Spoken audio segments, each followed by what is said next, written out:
I know it's been a bit, but me and Cooper back. We got to talk about recruiting here on the Sooner or Later Sports Show, a Hog Media production presented by Sleeper. That is Coop. I'm Jay. Thanks for pulling up here on the YouTube channel and listening wherever podcasts are downloading to listen to while you're here. Please wipe your feet and like, subscribe, rate, review. Give us 5 stars if you're listening to us. If you don't think we deserve it, just give us 5 anyway and gift it. So, on today's episode of the Sooner or Later Sports Show, me and Coop got a few fun things to talk about, like a latest commitment. Got to get Coop's thoughts on it because we were kind of thinking it wasn't going to happen. We got to talk about this coming weekend because Future Freaks is going down, and the list is long. We've been keeping some in the cord, and it looks good. So, talk about that and some of the next prospects, and hopefully we get somebody else coming down the line very soon. Coop, happy Thursday, man. We're doing this a little off kilter as usual. What's going on? Hey, man. Yeah, it does. It feels like I was logging into the studio and I was like, man, what do I need to do here? I got to plug this in and I got to find my Bluetooth. And, obviously life and travel with you, kind of been hitting it pretty hard here recently. But as always, as Tony Stark says, beginning of Iron Man 2. It's good to be back. It is great to be back. And yeah, it's been a few weeks. I have one more big trip coming up mid-month around spring break. Both my kids are graduating high school and college. So I got a lot of crap going on. But after that, we'll be back up and running to our old ways of doing things.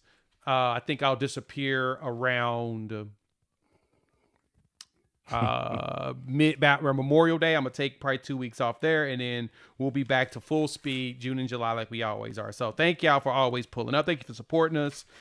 It is going to be a fun – we're going to have some fun today because, Coop, I want to talk about it. I know that the biggest one, the big fish dropped, and we didn't get to really talk about it here. I did a video while I was down in Atlanta for work, and me and you didn't really get to talk heavy about it, but we landed Cooper Witten, man. I was wondering if it was going to happen, and we did. How you feel about it? I mean, obviously, I've shared, in the past. My son's name is Witten Cooper. And so whenever you saw his name, 12 months ago, you saw this as it's cool that we're in the running for this. And, it's because of the relationship that, Jason and DeMarco have. And so that's why we're being mentioned. But I mean, everybody knew that this was Tennessee all the way. And then it just continues to progress. And it, all of a sudden you see like on the prediction, percentages, a little bit more OU. And then, obviously the bombshell with Jason Witten being signed up as the tight ends coach, and everybody was like, all right, well, it's a done deal. He's coming here. I'm under the impression that part of the reason why they're both here is because they both had really good interest in being here. And that may be redundant or kind of of course, but like, I really do think. I think that one of the big reasons why Jason Witten decided to leave Argyle, come up here, be the coach, take this type of a leap, has a lot to do with the fact that Cooper's interest in playing here as a linebacker under Brent Venables. Because, again, I don't know if you can have arguments that there's a better linebackers coach in the country, but you're still going against. It's like, is LeBron better than Jordan? Like, I don't think so, but he's good enough to have that argument. Is Kobe? Is Kobe? But because it's nobody is saying is Jordan as good as LeBron. That's why that Jordan is the GOAT. So right. I digress. But coming back here is, this was great. There was a lot of people wondering, well, now that Jason's here, is Cooper going to come up, up north? I maybe place ball up here. He announced that he was going to stay down in Argyle. Obviously things can always change, but this is a big name. I mean, he is a big time linebacker. We haven't seen a lot of like really, literally top echelon linebackers committing to Coach Venables up to this point. He had Danny Stutzman, Kip Lewis, Kobe, Omasigo, the Crimson Missile, Lewis Carter. Like you've had Marcus James. Like you've had all these guys who were just guys that you were going to were great bodies to work with, but you're going to have to do some coaching. And so some of the names that you're seeing in this 27 class, which is just off to its own great start, you're seeing that, now Cooper being in tow, like this is great. And the second Cooper in the class. So you know that your boy loves having two Coops in one class, which could That also is the be funny part is that I knew you were going to point that out. I don't know why you're pointing that out, but I knew you were going to point that out. I was like, Coop's going to get excited about the fact that there's two Coops in there. Yeah. Right, there's two Coopers. Got a few Coopers in here. I get it. I mean, you should. There's a reason wonder about it. One of them's going to be on the offensive line. One of them's going to be a linebacker. So is it going to be confusing during scrimmages and drills when somebody yells Coop? And if I'm hopefully Witten, go by last name. Witten and Hackett. I don't know if they call Cooper Hackett Hack or something like that. But anyway, this is a great. I mean, listen, bar none. It does not matter if he came here because his dad's the coach. It does not matter if he came here because the great relationship with DeMarco Murray. Like this is a great get. And with some of the other names that are still on the board for linebacker, this could be a really, really just impressive linebacker crew in this 27 class. So far for Oklahoma, we are number 2 last time number I checked. 3 at Number 3? 2-4 on 3 rivals, and 247 has this class as the number 1 class right now. You can't beat that. I think it's biased. I'll say this class has some really, really good capability. Like I think that it'd be a disappointment to not be a top 10 class, but you've got top 3, top 5 capabilities in this class. And we'll talk about it with the Future Freaks here in a few minutes. But I mean, you got great. You've got potentially setting up the best offensive line class Beatonbo's ever had, which to go against the Afalava Foje Fasusi class, that's a pretty cool statement. You've got Taven Epps and Cooper Witten at linebacker, which are 2 of your top 4 recruits. You've got a couple great skill set guys. Got the edge in the defensive line with Crew and Harmon. But you've just got some pretty stout stuff here. And I think Cooper will continue to elevate in the rankings throughout the year because they're starting their senior year practices right now. He's still going to have the senior film. He's still going to mature. And right now, I think they're pulling him up right on 6'2", 220. It's good. Cooper's film, obviously, it's great pedigree. That he's going to be football intelligent. That he is going to play with great skill set and great coaching. And so you match those things, and if the physical traits continue to grow, it's going to be a really, really great sign. Yeah, every time I watch his tape, I get pretty excited. Kid's got game. Yeah, he has a lot of game. And this is Brent Venables' biggest pickup as for sure.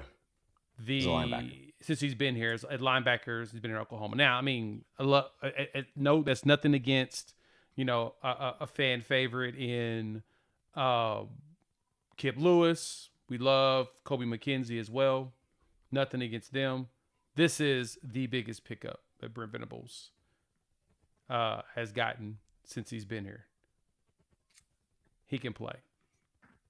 And I will say, this guy's in, a Hall of Fame level guy. But Cooper reminds me of Brian Urlacher. Brian Urlacher had the tight end, again, in mock drafts going into the NFL, Urlacher was being shown as a potential tight end / linebacker. And I remember as a Broncos fan, a lot of people had him going to Denver, and I was super excited about it.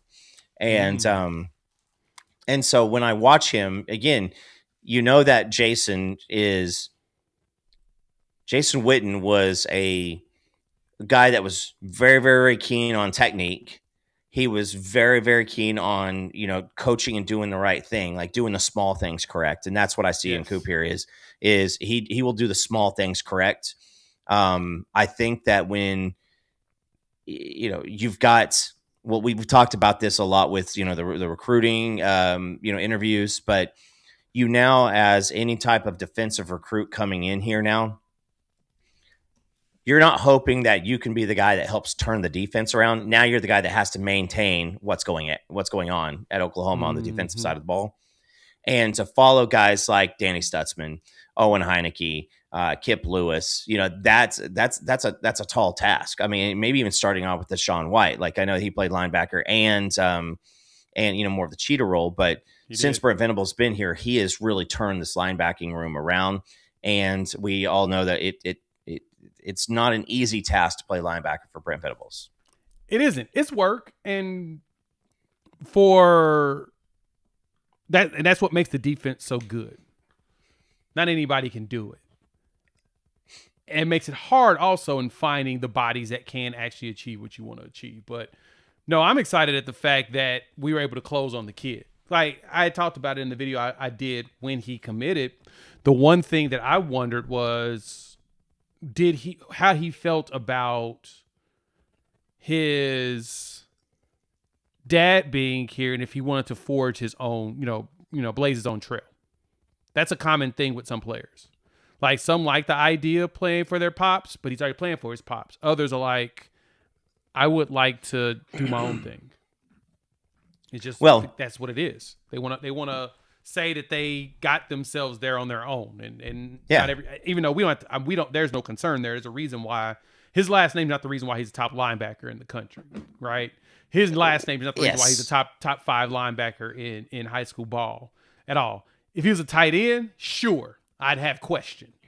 Like, Witten, future Hall of Fame dad, sure, it makes sense for you to be there. But it's not. He's a linebacker. He doesn't even play the same position his dad does.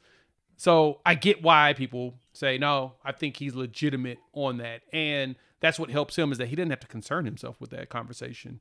You're proving it. Every camp you go to, people see it. You're very highly regarded by teams and everything. So, yeah, you are legitimate where you are. I think the only place where his name, because again, this is not an Arch Manning situation where you are, the god of all quarterbacks by the rating systems because your name, like, his name is going to help out a lot, Jay, in the recruiting aspects for this 27 class. Like, there's going to be a lot of people who have family members who are going to be able to say, oh my goodness, somebody's name is Competitive Depth College. That's me. I don't know who this is. It's me. Oh, it is you. Yeah, okay. It's the other one. You make me sad. You made me sad. I thought somebody was really good running with this. But anyway, it's going to be like, you're going to have people who are going to be like, oh, hold on a second. Like, Jason Witten's there coaching now. You've got, his son's there. Like, he's one of the top linebackers. Like, his name's going to carry some weight on the recruiting trail when he is doing some peer recruiting. And so I think that that's the only place where his name was actually going to help out. Yeah, no, that's a good point. That's fair. But besides that, though, it's going to be a massive, massive weekend because you bring in that commitment, and then you have the Future Freaks weekend to join. I ain't got a chance to even put together the list, but a team's been compiling it in the Discord from all of the posts from social media that kids have been putting on there. And so, we've got to get a little bit excited about all of that. Thank y'all for, of course, joining us here on this impromptu Thursday episode. Hit the like button. If you're new to the channel, subscribe. If you like the audio version, you're an audio person, search for Sooner or Later Sports or Unfair Sports. Both feeds now have this, the audio going into both feeds, Spotify, Apple Podcasts, Deezer, whatever you use, we're there. And make sure you rate, review, give us 5 stars so people know. So RDS. Yeah, I think that's funny. This jump in the water.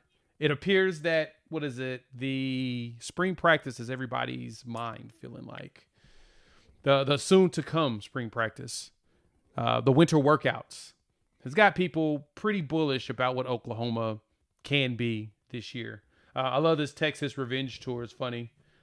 Curious is Witten only ranked high due to his name. He's not a tight end. So, no, that's not how that works. The way it works is because Arch is a quarterback and all of his, uncles and grandfather was a quarterback. Arch was a wide receiver. Nobody would have said anything about Arch. I promise you that. That's why I had to worry about it for Witten. Witten's a linebacker. It's not a tight end. Two different roles. But no, the list is long, man. I haven't got a chance to we have it compiled. I haven't got a chance to really go through and show who's all going to be there. But I'll say this. The one that I'm watching the most right now, of course, is Jamison Roberts, the quarterback that we've been courting for a while.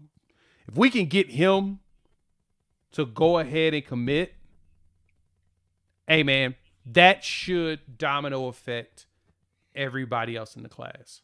And it's funny, now that we got Dylan McCullough in at running back coach, I'm not concerned about those two running back recruits, Stokes or Keldrick Ben. Like Micah Rhodes, I'm still kind of 50-50 with him, but I'm not concerned about the other guys right now whatsoever.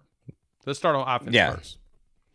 I mean, Jay, hindsight is 50-50. So, but fair point. So yes, you're going to have a slew. I mean, it looks like almost all the guys that are currently committed are going to be in tow, for the future freaks, everybody from Cooper Hackett to Luke Wilson.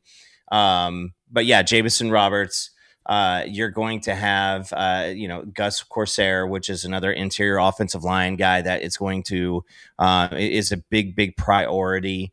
We recently saw that, one of our other top offensive line targets, put out, I think it was his top 8 and we weren't in there and everybody was like, well, hold on a second, what's going on there? But there are so many different areas that you can kind of pivot with your Bill Beatonbow. You do need the interior. Gus Corsair, I think, is more of a center.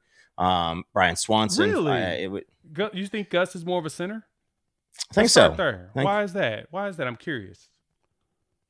I mean, he's an interior guy.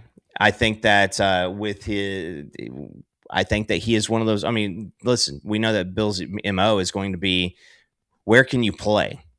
Right. And yeah. I think Corsair has that capability. Positions. Yeah. And he's got the capability of doing all of them. Obviously, like the difference between playing center and guard, it's not just, it's bigger than the difference of playing tackle and guard. So I think Corsair is a big option for the interior. I think he'd be center. He could be a guard. I think he's going to have a pretty good setup one way or the other. Yeah, I was looking at him, just some of his tape or whatnot, and the way he moves. I could totally see. I see center. I could see possibility at center.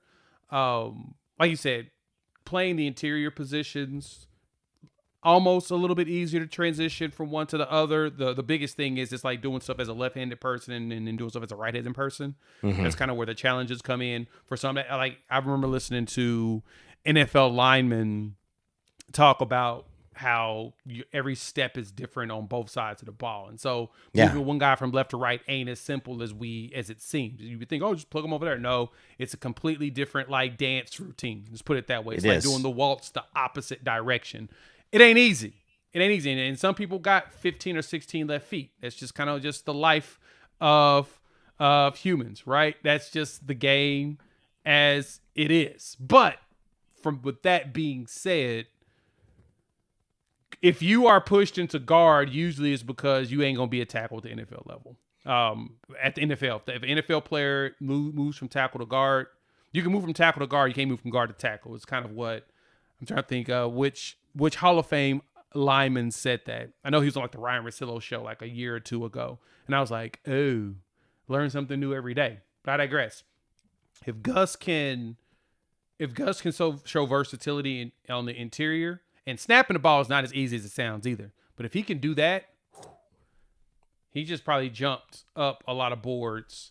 At least heavily jumped up our board. I know we really want him, and right now it sounds like we're trending very well to possibly land him. So, Yeah, another name that you definitely want to watch out for is a guy who's a borderline 5-star tight end, and somebody that I don't think that we were very. I mean, I think that there was some interest. I think it was like top 15 interest, not top 4 interest type of an option.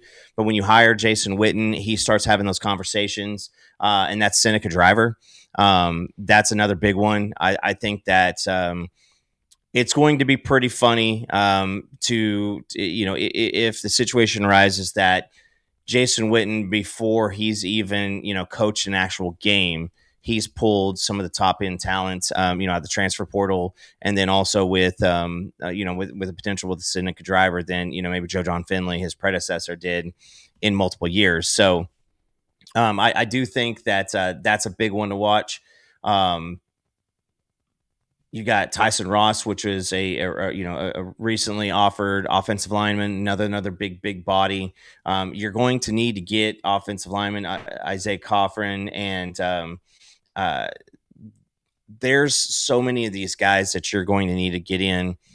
And I don't know if you're going to take 5 offensive line or not, but with the current way that they're managing the recruiting classes and doing the development, I could see us taking 5, because it is easier to spend a little bit more money for these guys out of high school and these 4-star and high 3-star guys, get them in, figure out which ones are the ones that you need to do, process if necessary, continue to cultivate them, if that's what you're hoping for, then rather going and spending $800K in a portal every single year to catch a guy who might leave the next year, might want more money after that. And so, I want to see Bill Bedenbaugh do that, because right now, I mean, I would say I wish we had a little bit more offensive line depth for this coming year. Yeah. It's not that we don't have bodies. It's the fact that, like, we've got a good starting line, but then you've got some rotational pieces. I think you're pretty set on 7 guys that you feel comfortable playing on the offensive line right now. And I think you need to be at probably 8 or 9. We are,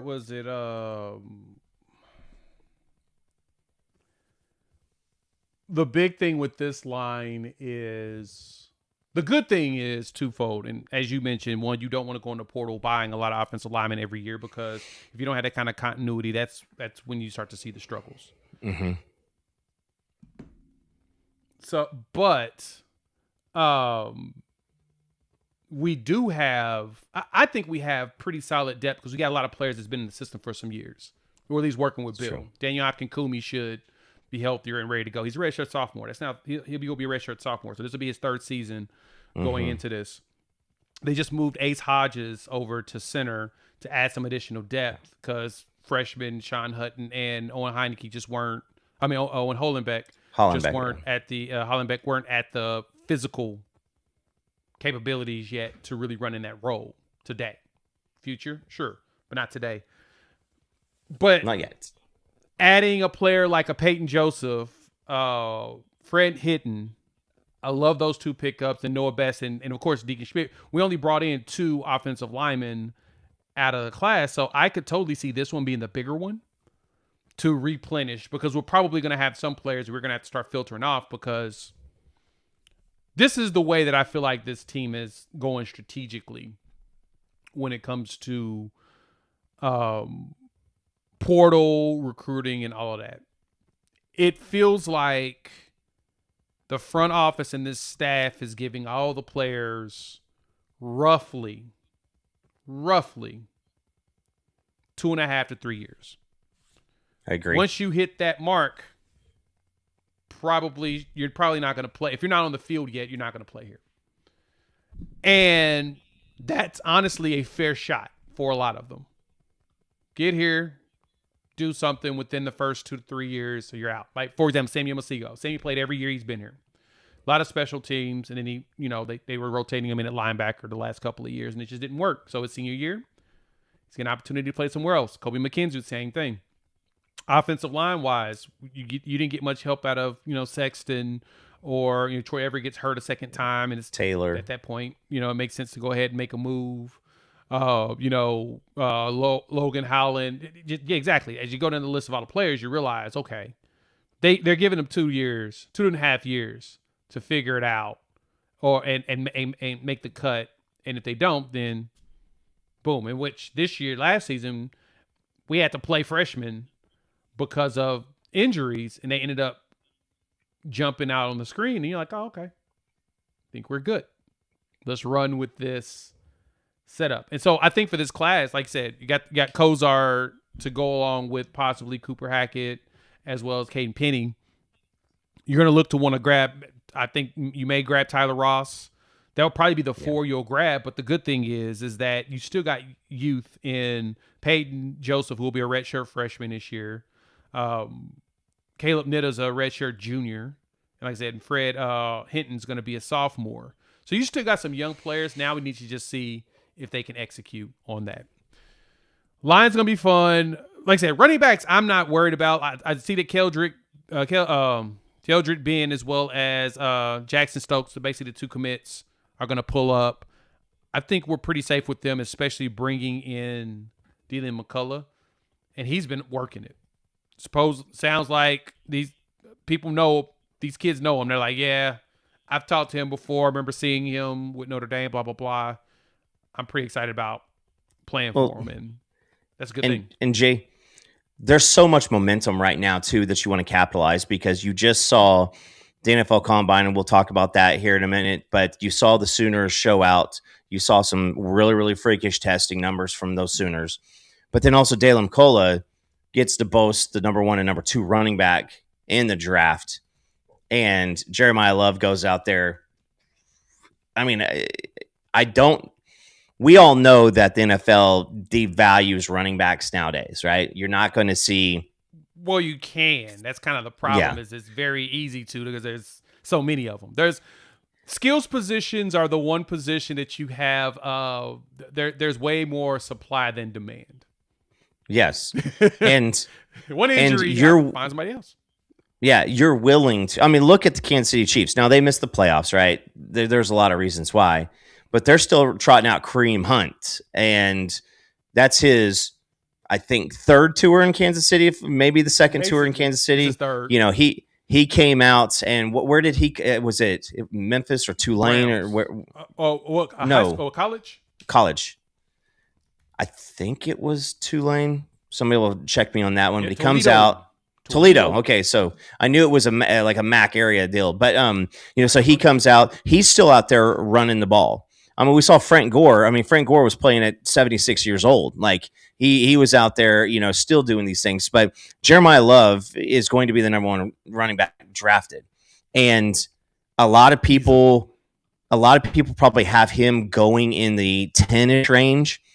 His running back mate, the number 2 guy, Washington kid out of Arkansas, the number 3 guy, but those top 2 things. So I don't think that, with Jaylen coming in, he obviously, there's a lot of conversation around that. I think that those conversations were probably going when they knew that DeMarco was kind of looking around, fielding those offers from multiple NFL teams.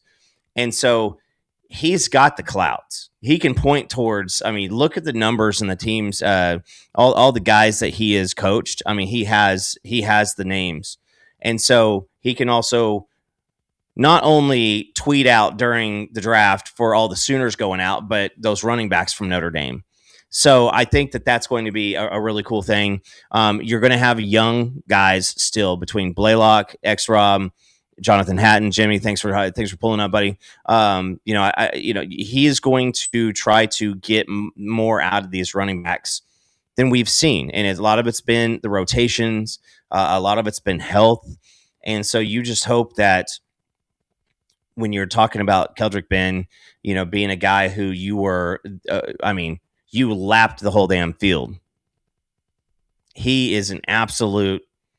Just stud when it comes time to when it comes time to a guy who is a nobody and now is, what was he, numbered in the 60s or in the top 100 and in Rivals ratings.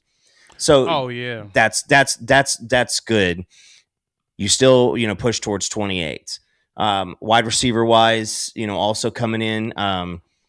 We don't really have not anybody that I'm seeing here, because you've got Zern already committed. You got Trayvon Hall already committed.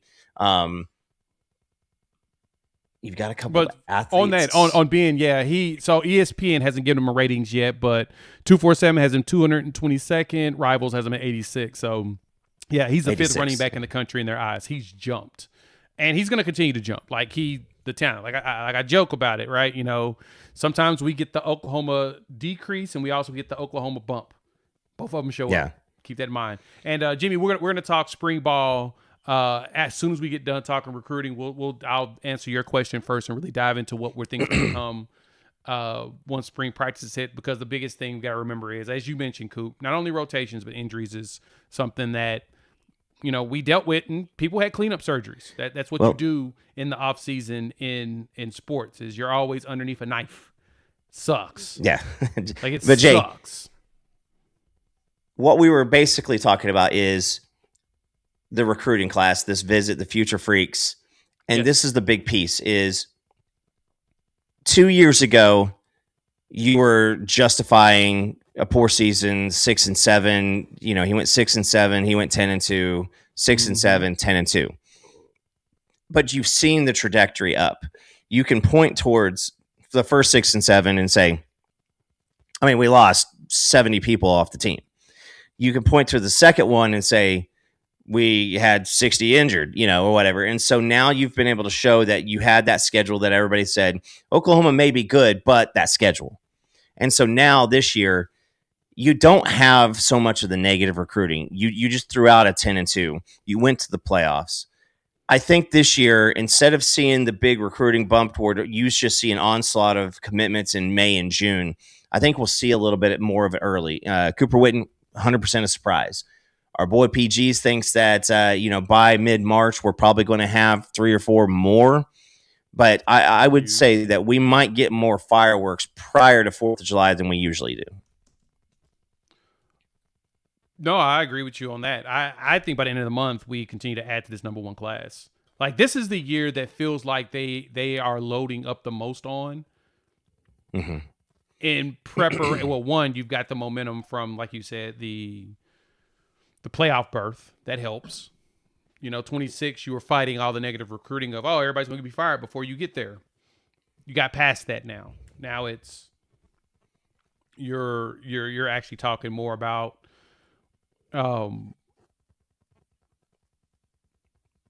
what you're trying to do going forward. I guess that's the best way to say it. You're talking about the future stuff now because you're completely off the seat. You made the playoffs, now you need to just add to it. And you made the playoffs in a very unconventional way. You were dealing with still some injuries as well as key injuries, and you're still able to win games because the defense continues to be better and better, in which the expectation is the defense will get even better this season, in my personal opinion. But the visits, that's offense that really jumps out. Like of course you got the commits that's going to be there. So there's nobody really on the offense that's got me just outside of who we've talked about, like line and Jamison Roberts and running backs. Like wide receivers, I'll see. I mean, we've got Discern, who is a blazer, and I'm satisfied there.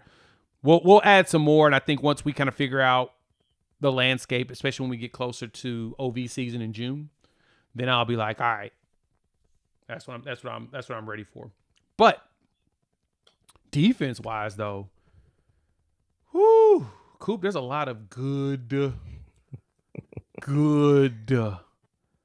defensive players that's going to pull up, because why wouldn't you talk about defense when you're talking about, Brent Venables? Thank y'all for pulling up, of course.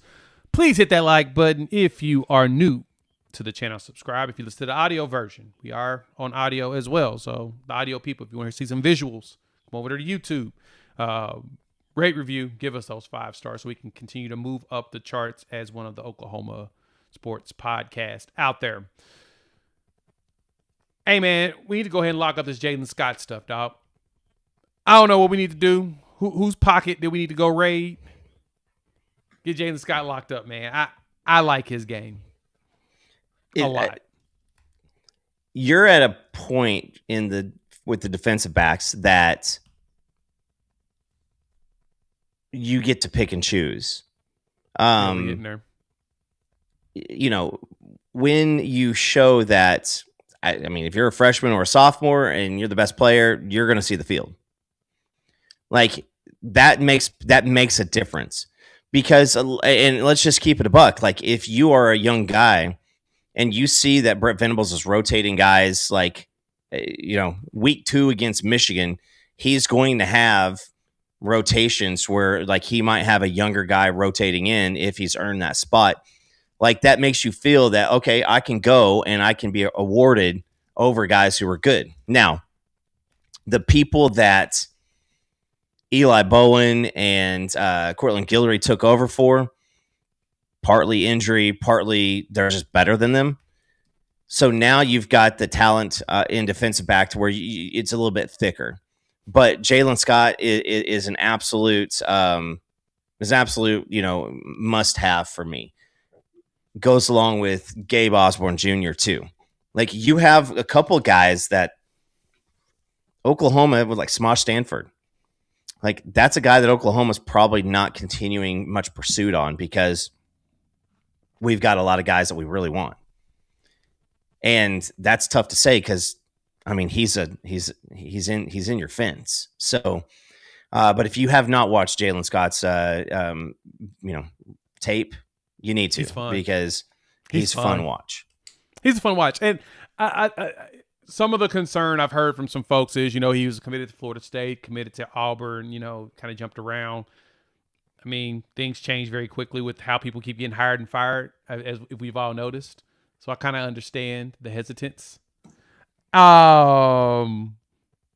I do like his game. And it sounds like him, as well as Jamison Roberts, who we all know they're very close friends together, that, let me see, Jamison Roberts has been getting like a ton of your predictions and stuff. Expectation is we're going to be bringing some of them Alabama boys to the state of Oklahoma. And I know Alabama fans are not happy. Auburn fans are not happy either. They don't like the idea that we're going to walk in, even though we still have an ownership stake in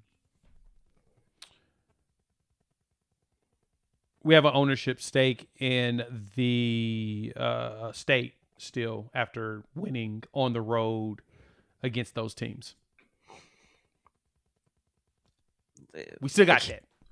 If you don't think that winning on the road and winning consistently against teams in a state matters, if you think that, oh man, you guys need to give it a relax, like calling Kip Lewis the mayor, you guys, no, you don't, because that's why we joined the SEC. It wasn't just the TV money. That's not just what it was. It was that area, Alabama, Mississippi, Tennessee, Florida, like that SEC country, Jay.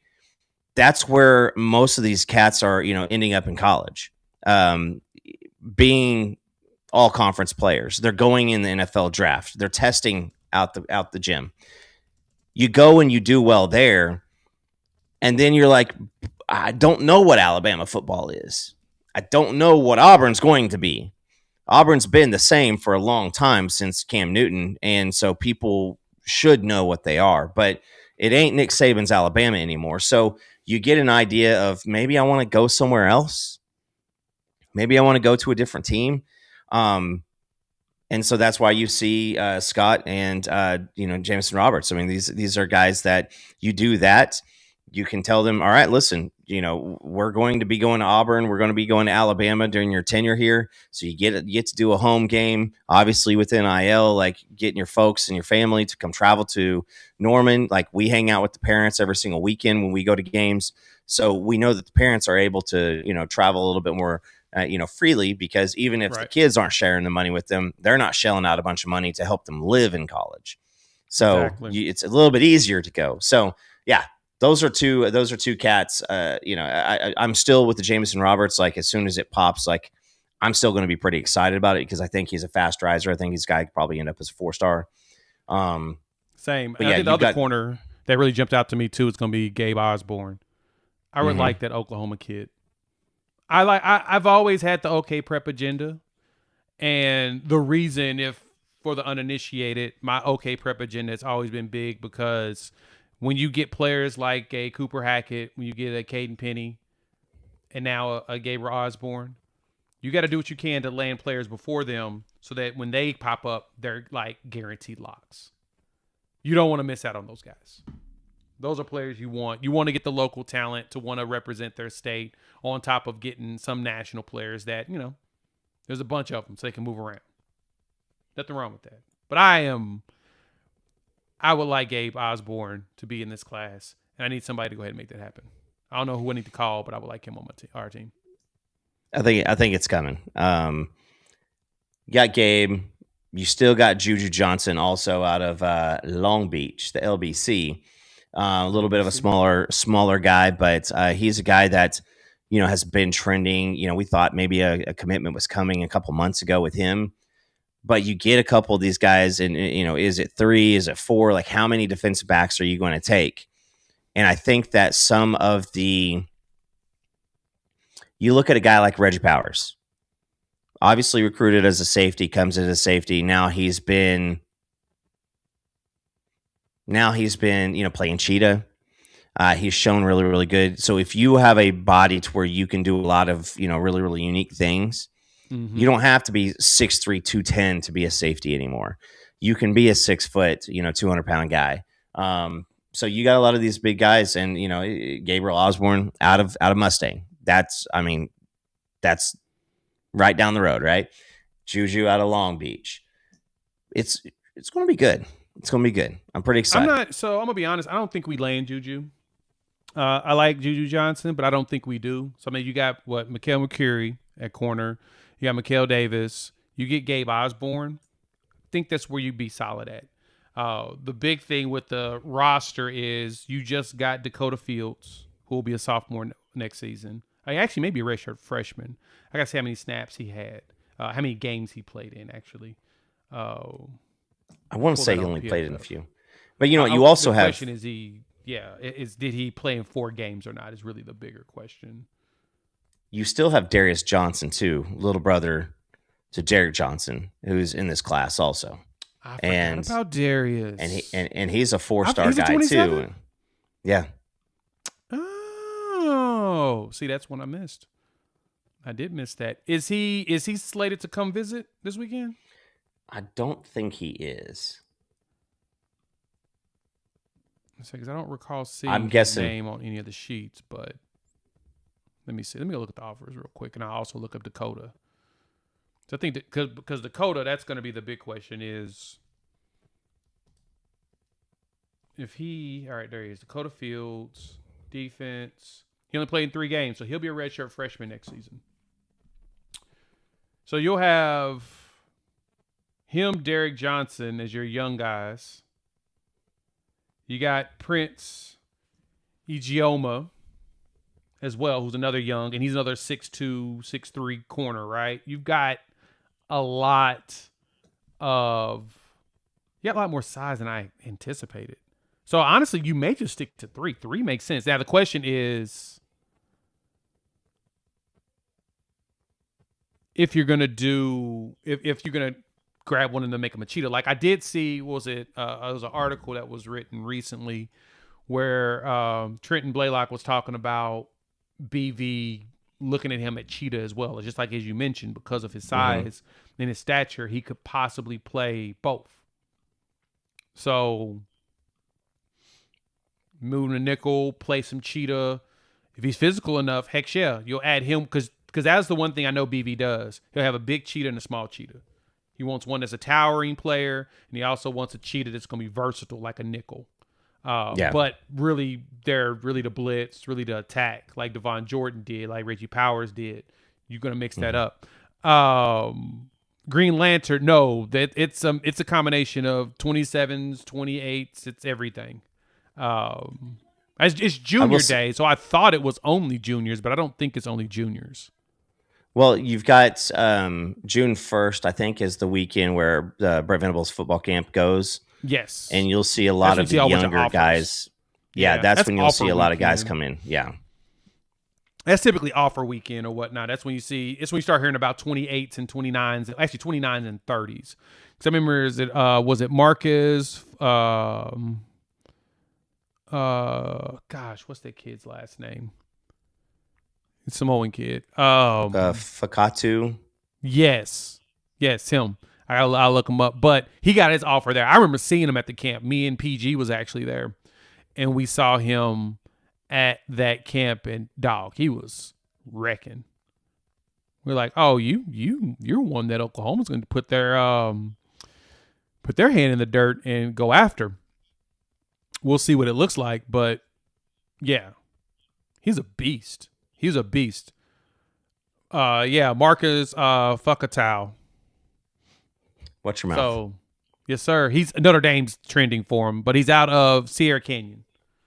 Yeah. Another big weekend, but he's one that I know Oklahoma's going after the Cali Sooner deal, but I digress. The big thing is, like I said, this weekend is Future Freaks. Believe it's Junior Day. There may be more. I may be wrong, but yeah, we're gonna have the list is getting long, and it sounds like some of the insiders are even saying that this list is probably going to be longer than what we're saying. But no, I think it is all juniors. Actually, it is all juniors. Yeah. So CK, Colin Kennedy there at 247. He says that there's some rumblings that there could be some surprises happening here too. Yep. Go subscribe to 247. Go support CK. He always drops the goods. And yeah, if he's saying that, then I'm 100% locked in. Sign me up. I'm ready to see what surprises. I expect a surprise now if he's saying it. Yeah. Case Alexander is probably another one that you're trying to get locked in. We do have a 28 kid. We do Topher. Okay, thank you. We'll take it. But okay. You've got even guys like Joseph Graves, as the Booker T, now IMG. He's probably not now, probably not trending to OU. I think OU went after different fish, but he'll be in town. So you've got a lot of guys who are going to come up. You're still in pretty good contention for some upper echelon guys too, but Jerry Outhouse was one that we were in for a long time. Now it's kind of looking like it's more of a trending towards Georgia. There was one other one, Joshua Dobson, 5-star corner, probably looking towards LSU, but there's so many different guys that still have not made a choice, and they've got some visits. You're hoping to get guys in here that want to come play, and they don't want to come in for negotiations. And so this class, if it's going to be a top 5 class, you just got to continue to layer in guys and get guys making the decisions, early, so that it's not, you're not sitting here in late September, like sweating, when you're going to get your first linebacker, when you're going to get your first defensive lineman, stuff like that. So it looks like this is a pretty balanced class. It's going to be a good one. And as our guy Topher points out, Keelan Hall is 2028. So yeah, there's going to be, I guess there is a 28 on a list. Got to go see. I got to go dig through. I know that we have, like I said, in our core, we've got a bunch of from the players that have posted their public posts that they're going to be in town. We try to keep an archive of all of that. So going to be a good time. We're going to have a good Future Freaks weekend. I'm hoping, like I said, we get a couple commitments. Let's go ahead and knock that down and get that over with. All right. I want to talk a little bit of spring ball. We've been here about 50 minutes. So it's, like I say, it's a very impromptu Thursday night stream since I've been traveling like crazy. Travel next week, but should be back to our regularly scheduled programming in about 2 weeks. But no, we definitely appreciate that. Thank y'all for pulling up. Go ahead, hit that like button. If you are new to the channel, subscribe, rate, review. Give us 5 stars. That's a good question there, Sooner Cowboy. No, Jalen Brewster is not coming. And I would just take Jalen Brewster off your list. I sense, as talented as the kid is, he's probably gonna be he doesn't feel like he's gonna be a painful recruitment. I'm just gonna say, if Brewster came and OU really felt like they were going to do something and they upped their offer to Brewster, Texas Tech would just offer more. They would. I put it to you this way. If Oklahoma gets back into the Brewster sweepstakes, my expectation would be it happens in November.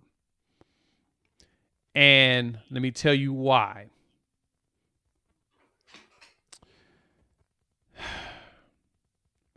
If Oklahoma jumps into the Jalen Brewster sweepstakes and gets aggressive to where it looks like he's possibly trending here, David Stone and Jaden Jackson's headed to the NFL. That is the reason why you do it. You're going to free up money because I promise you this. Retention dollars for David Stone and Jaden Jackson, if both those guys are going, because I want to play the 26th season before I do anything. George Toya. I want George Toya here because I want George Stoya to be bothered for the next 3 to 4 years by every time he hears that player's name. But that'd be great. I agree. I'm guessing that you're freeing up well over $1 million if both of those guys were to go to the league.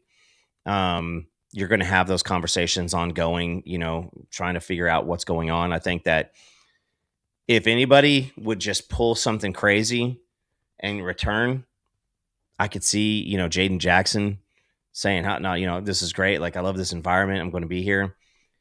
I think Jaden is going to be more of a later first, early second round guy. But I think if Stone has just another incremental year, I mean, he's going to be looking at a top 10 pick, top 5 pick type of a draft status. And listen, as a Sooner fan, I would go to David and be like, "Good luck, man. I hope you don't go to Cleveland." That'd be my words for him. Actually, I'd be like, man, if you go to Cleveland, all you're going to do is get paid like Myles Garrett, so it doesn't matter. Just get used to losing. It ain't your fault. Yeah. Just get used to losing, but cash them checks. Yeah. Cash them checks. Get paid because get paid. Whatever turmoil-filled quarterback is available in the 28 draft, Cleveland's going to draft him. Yeah, that's the bad part. It sucks. So, but no, yeah, it's if you go into the Jalen Brewster sweepstakes, you're definitely doing that because Stone and Jaden Jackson have decided to go pro. So that leaves you with Nigel Smith, Kenny Azawalu. You'll have Trent Wilson, Brian Harris, all those good players in that mix. But besides that component of it, though, time for spring ball talk. We know that's coming up. You've been seeing the workout videos.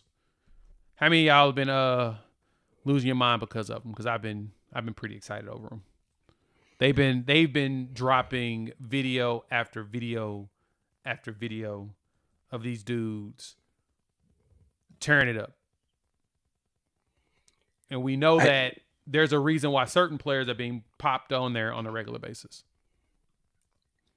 Somebody I see a lot of is friend of the program, Nigel Smith. I've been seeing a lot of him. And I'm really hoping that that's indicative. Guys, I will promise you this. There is a next guy up mentality on that defensive line. Even though that Stone and Jaden are going to be the leaders. Because of how G-Baby did. Watching Dom Williams, who came in and really changed the way that we look at this defense. He was part of that mental change that we saw. He also had, like 30 reps on the bench. Great leadership, great interviewing, stuff like that. There's a spot, and it's who's up next? Like, who's going to be the next guy? Jokingly, it kind of reminds me of the movie The Other Guys with Wahlberg and Will Ferrell. The hands in high, or Samuel L. Jackson and The Rock jump off the building and die, and they're like, Oh yeah. There's a hole in the department. Goes my hero. I love that. Aim scene, for the bushes. Aim for the bushes.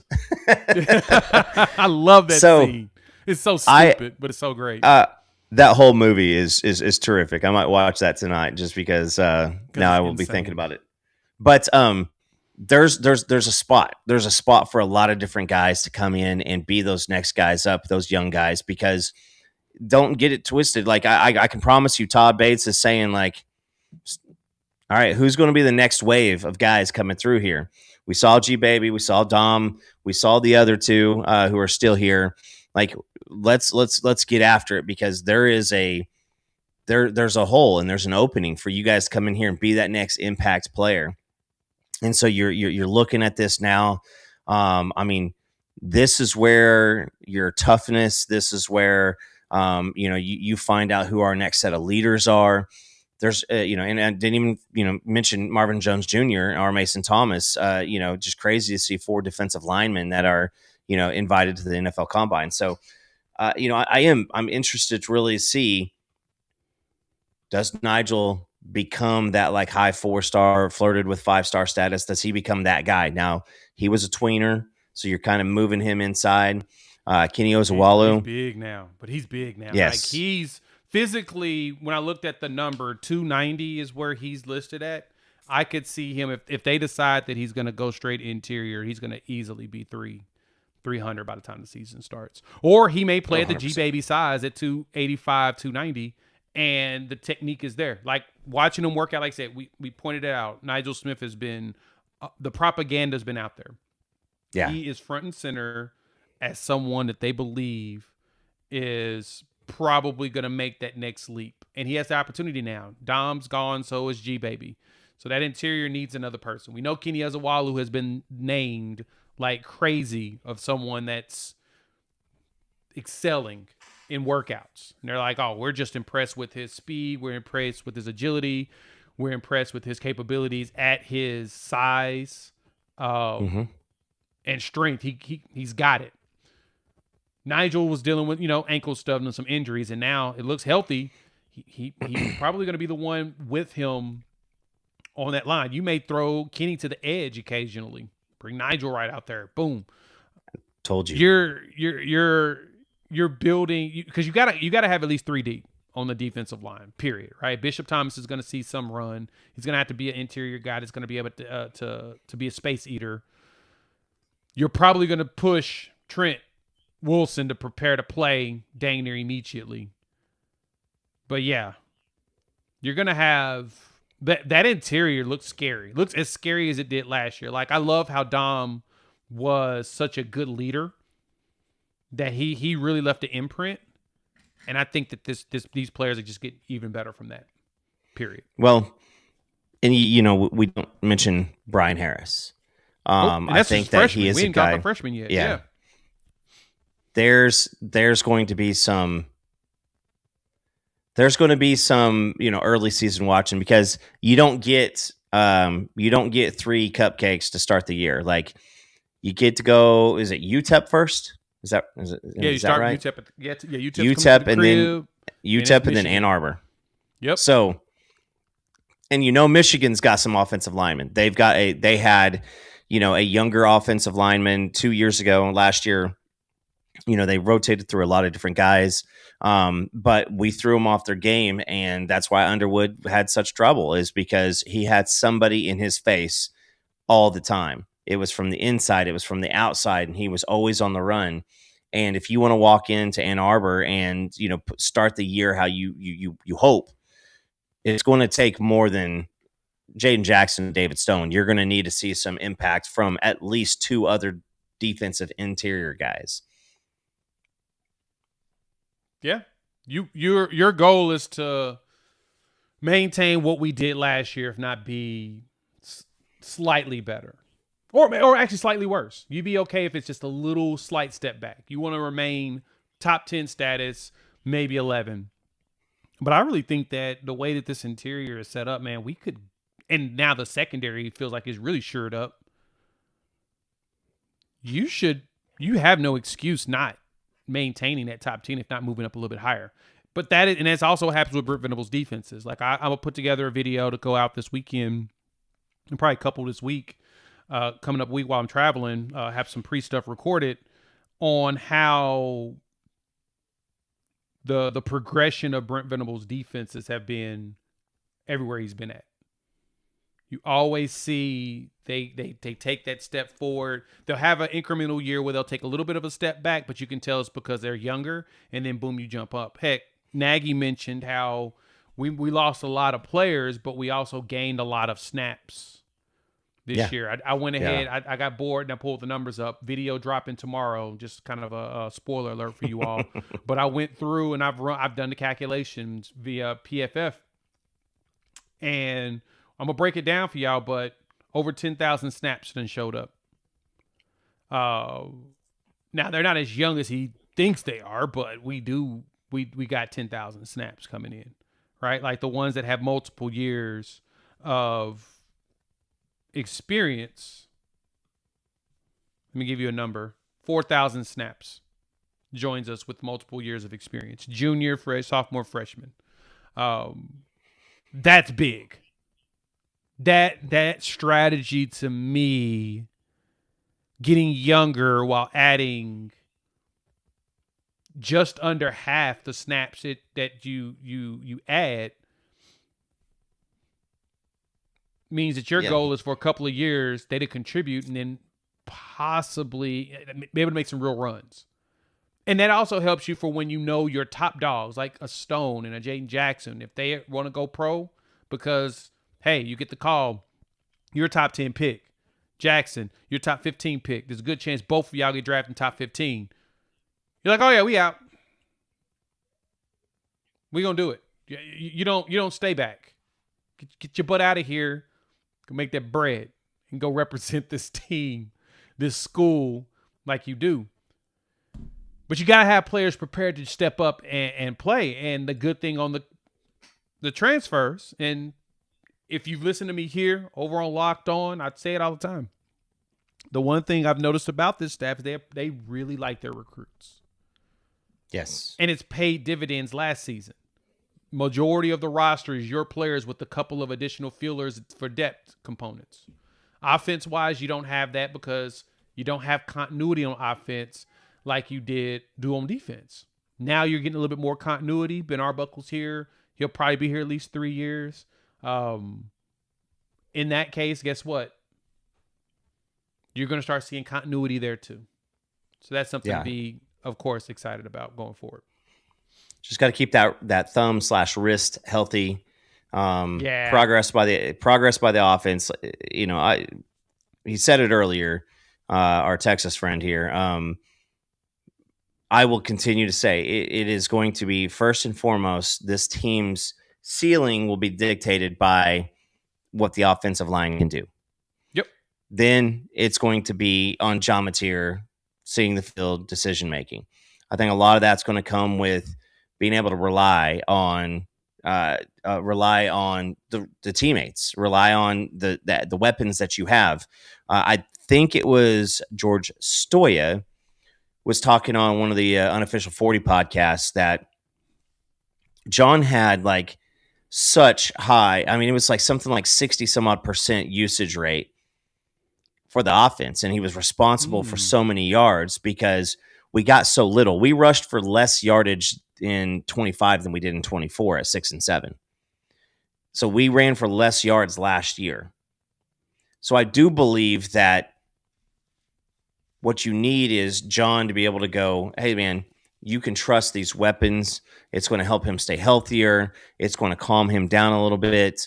And I do believe that in adding the guys that we've added in the portal, and hopefully with somebody, one of the younger guys stepping up and demanding playing time at the receiver point, the tight ends, the offensive line getting stronger, we want to see a more competent offense, because this defense we had this past year in 25 was really good, Jay, and still had a bad offense. Still.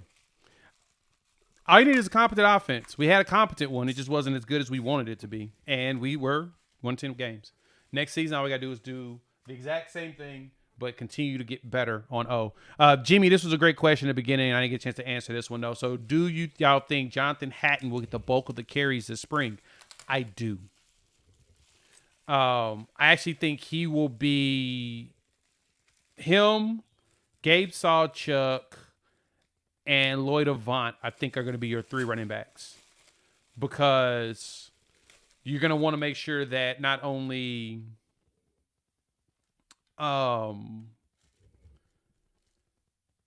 X-Rob, Blaylock are both healthy. You also going to probably do the same thing with, like, probably Andy Bass, depending on how he goes.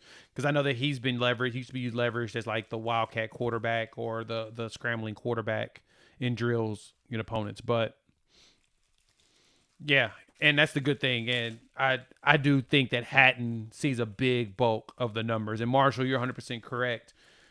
John having healthy thumb. He looked good when he got healthy, right? Like, for him, the biggest thing is that he still didn't have a run game because both of his backs were still dealing with a lot of ailing injuries. They get better.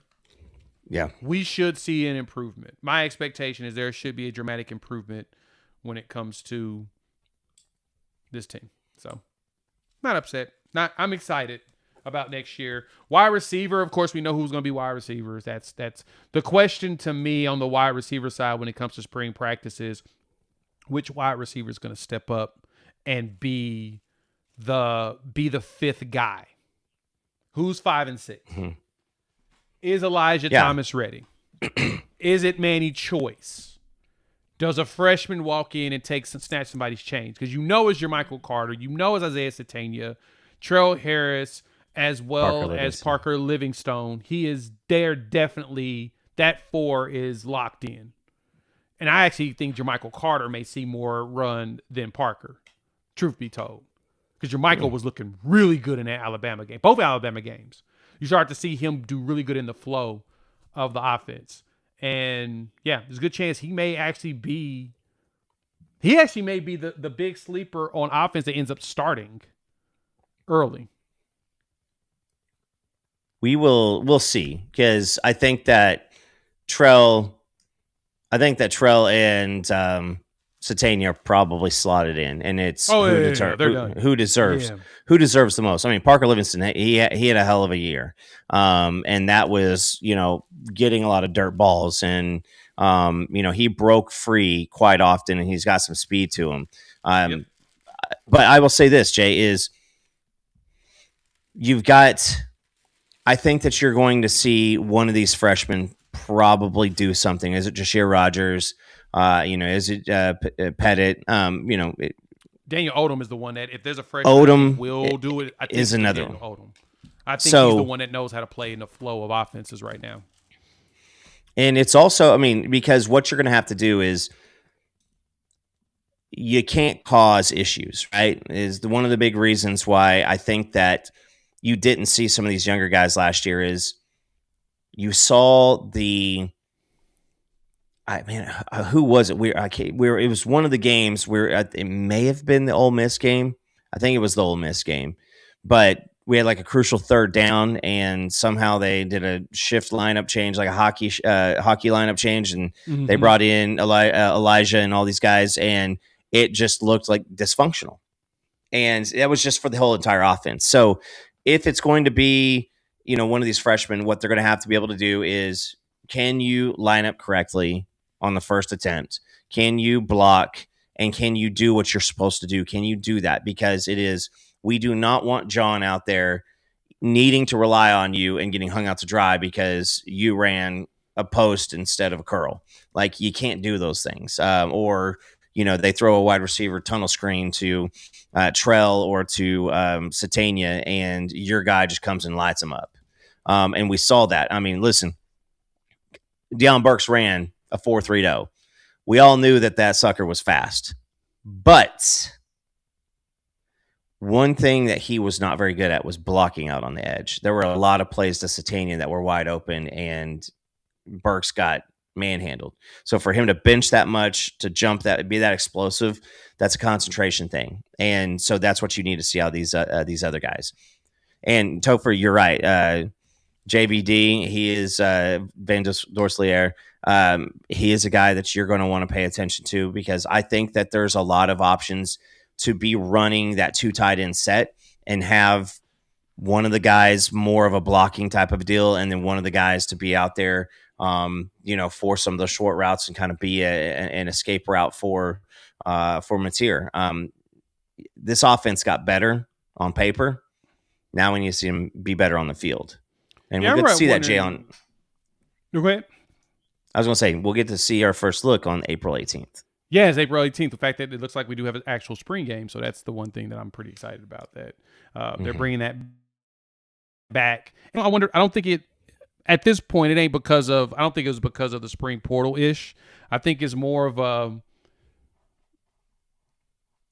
you got to play the young players to figure out what the heck you got. You got to see it in a situation that has stakes to it. You know what I mean?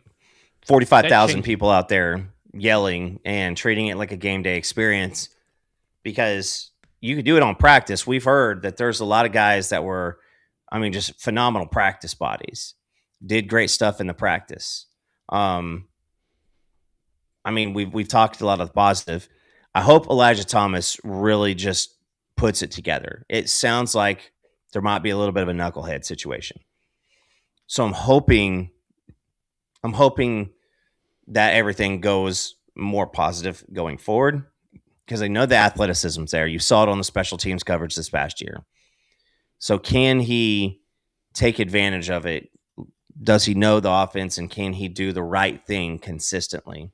Because, again, if they can't trust you to run out on the field and do the right thing, blocking, snap count, lining up, all that stuff, they're not going to put you out there. They're going to find somebody else. Go for it. You hear me say this often. The most important thing for a player, especially at wide receiver, is the flow of the offense. Tight ends, flow of the offense.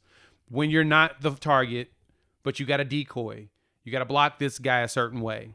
A lot of that running backs, all your skills guys that have to execute on that, that's critical. How do you play in the flow of the when?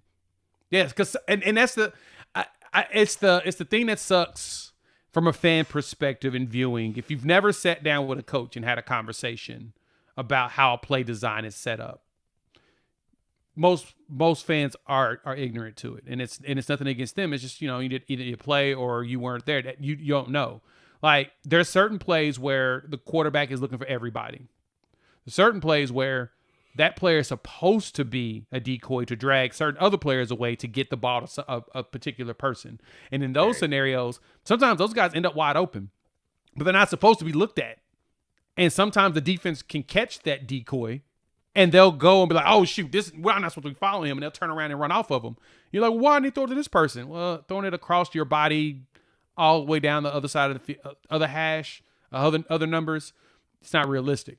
But that's kind of how they're designed. So if you can sell it, it's about selling that as a player, like I said, in the flow of that. And that's the one I need the wide receivers to definitely improve on. They improve on that, I think we're going to be good. So Van Dorslier is a name. Definitely keep your eyes open and ears out for. I think, do they actually practice? On, I think it's the 20th or something like that? Later this month? Because I know they practice all the way up. I know camp is beginning now, and I think it's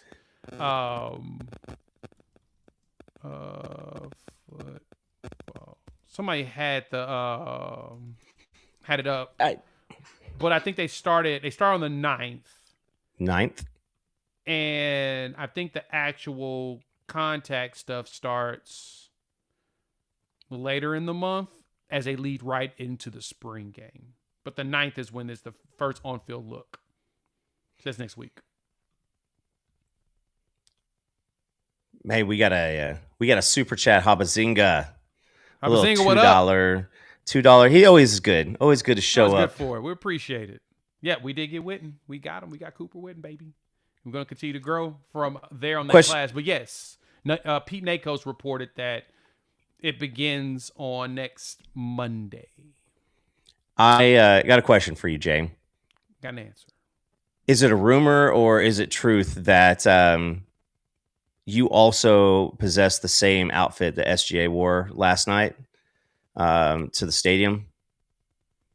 And you're going to be wearing that to at least one Sooner game when it gets cold. I cannot confirm or deny any of that. My attorney says I shouldn't say anything. Looks like a Build-A-Bear is trying to form around your body. It's the best. I love SGA in his outfits, man. I know some people don't like. Him and Russ always crack me up. I just love that they're into that fashion stuff. It always cracks me up because it's always funny things that comes out of it. We get good jokes from it. But yeah, March 9th, practice starts next week. They'll have 15 practices during a 34-day window. 12 of them can be contact practices and 8 can include live tackling. That way you now know as the uninitiated. My expectation is later in the month, they practice all the way up till spring game, play spring game, and then from there, you may actually hear about us shopping in the portal. Remember, the portal's closed for entries, but there are a lot of players in there that Oklahoma could go after. So, all right, let's get on up out of here. Thank y'all for pulling up. Don't hit that like button if you're new to the channel. Subscribe, rate, review, give us 5 stars. We appreciate y'all joining us per the normal. And we'll be back on Sunday. We'll talk about Future Freaks weekend. You know there's going to be some commitments. We'll probably give you another primer heading into spring practice officially. And yeah, we'll talk soon to each and every one of y'all. What you got? I was going to say, Stevie, 100%. Shout out women basketball team. You got they got a W today against Florida. Ooh, I didn't see that. We got nice. OU Texas on Saturday. And I know you folks don't want to hear this. But if somehow OU does that and then pulls some stuff in the tournament, just watch out. I know everybody wants Porter Moser gone. I know we've been having a conversation in the court about it, but the guys all of a sudden became hard to kill. I know there's a lot of jokes that 50 Cent gave the halftime speech, and they've been thumping the teams they've been playing. Now they're not as good. So you go lose to Texas, it's all for naught, and it doesn't matter anything. But you win at Texas, you get a couple wins there. But the non-football sports, if you're not checking the things out, the softball girls are they're on record for like 200 some on home runs. Stupid. It's not even fair. It shouldn't be legal. Kendall Wells, freshman catcher. We didn't get a lot out of that position last year, and I think she's already eclipsed what Emmerling had last year. So the basketball, gymnastics girls locked up the top. I mean, the other sports are just they're doing well right now. So if you're in for April 18th, Jay, I think that there is the spring game, and it's around 1. I think that there's a baseball game and a softball game that night, so you can go and spend your whole day. I think that's what I might be doing with daughter. Ooh. Is doing a little softball, and I want to say they play LSU in softball that night. But baseball and softball the entire weekend. I did see a post about that. Baseball's on fire. Skip's out there cooking right now. They beat DBU. I love closing midweek DBU. They never beat midweek DBU. That has been an Achilles heel for a while. They beat midweek DBU. This team is different. It's special. I wish we had the Witherspoon brothers though. That'd have been so much fun just for them to be able to experience all of this. But I digress. Yeah, baseball. They're making money. It's all right. Softball looks good. Baseball looks good. Yeah, we just need football to get football and basketball needs to get back on track. Women's is out there doing their thing. But like you said, there's a good chance Porter Moser finds a way, get himself. I told y'all this in the court too. Y'all didn't want to believe me. I literally said that. I was like, watch, as much as we want this done, that dude's going to find a way to make the tournament. And it looks like he's really on path to do that. All right, before I lose my mind on it, we're out. Talk to y'all later. Peace.